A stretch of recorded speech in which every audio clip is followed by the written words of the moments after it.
Although the Universal Century and the Cosmic Era are decidedly the most fleshed out timelines within the Gundam universe, there exists still a myriad of other kernels of entertainment that are worth exploring.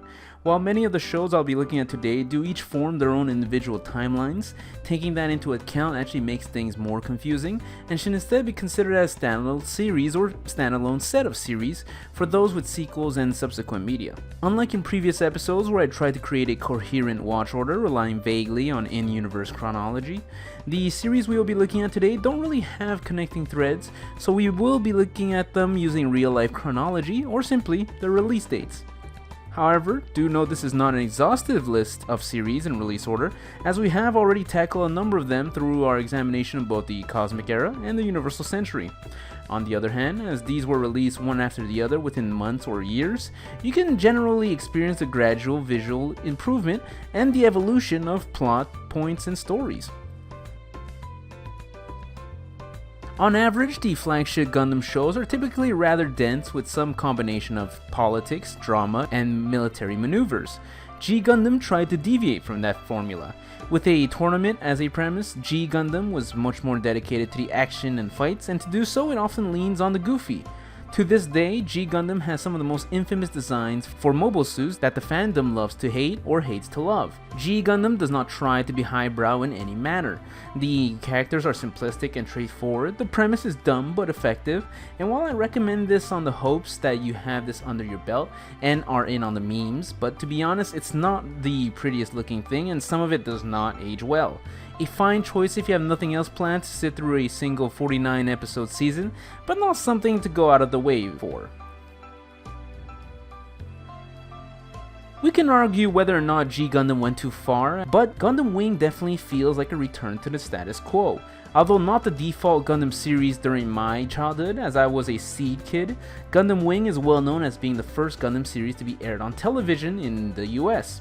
In fact, many of the first wave of Western Gundam fans have Gundam Wing to thank, as prior to its appearance on the small screen, Gundam was something you had to go out of your way to find. Featuring 4 separate main characters, each boasting awesome looking machines, Gundam Wing gives us good portions of typical Gundam goodness with its politics, action, and adolescent troubles. Although G Gundam's mobile suit designs are often remembered for the wrong reasons, Gundam Wing's mobile suits, primarily of our main 4 and our villain, are fondly remembered. A solid series overall and a good starting spot for prospective Gundam fans in general. Gundam Wing is definitely one of those series that you wish would get a remaster, much like Seed had. I would recommend watching this set by going through the original 49 episodes, moving on to the 7 special episodes, Operation Meteor, which depicts the events immediately after the original season, and then finally watching the Endless Waltz movie, which puts a final period to this story. Not every Gundam show sticks the landing, and unfortunately After War Gundam X with its god-awful name also joins that rank. Combining a Fallout-like premise with giant robots should have been a shoo-in, but while this series started out pretty strong, it goes in weird directions and at the end it was just kind of bad. In fact, while it should have been a 49 episode long season like the last 2, it only made it to 39 before being boxed up, so you can imagine how the overall reception was for the series. Personally, I didn't really like it past the first 3 or 4 episodes, and I wouldn't really suggest you jump in either. If the original Mobile Suit Gundam show is considered the alpha, then for all intents and purposes, Turn A Gundam serves as the omega.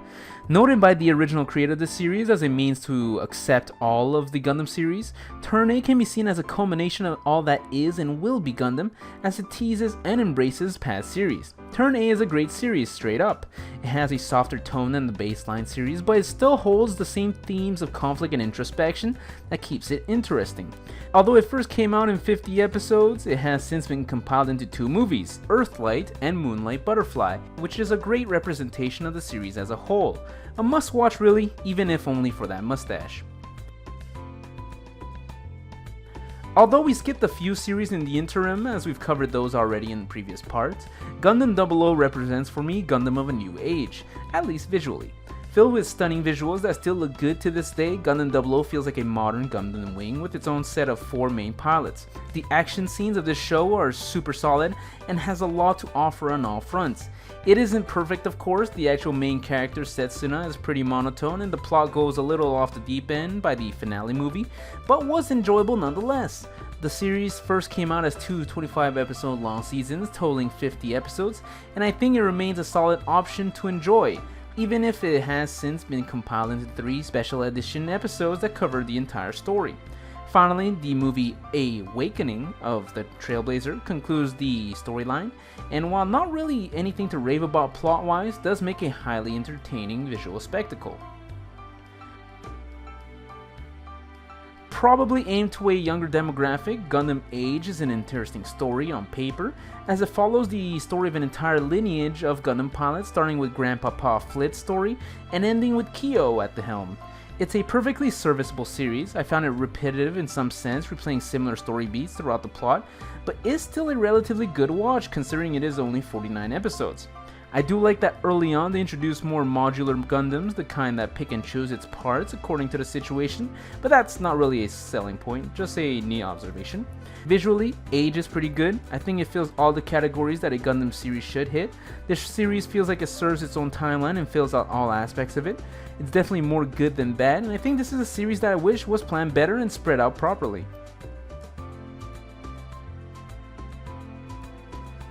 Gundam shows can have very bad names, and this is definitely another one of those. Gundam Reconquista in G, or G Rico, was released in honor of Gundam's 35th anniversary, and that's about all it's worth considering for. The story itself is convoluted, the characters are cookie cutter, and the spectacle is on par but doesn't impress for the most part. Most people agree that G Rico is really just a placeholder and a skip for the most part. However, if even after all these warnings you still want to give it a go, there is a single 26-episode season, and is even being compiled into 5 movies which are still being released at the time of this video. Is it worth your time? Nah, still probably not. On a fundamental level, most Gundam shows are about a boy growing into a man, and few other shows highlight this quite like Iron-Blooded Orphans. To me, Iron-Blooded Orphans felt like another shift that had happened within the Gundam philosophy, as it definitely feels grittier. Even though past series also tackled difficult themes like death and conflict, a lot of the time there was this feeling that all things would work out. IBO isn't a perfect series in any sense of the word, but its highlights remain some of my favorite across all Gundam titles. The fights within this series feel like some of the most visceral and satisfying, so a big thumbs up from me.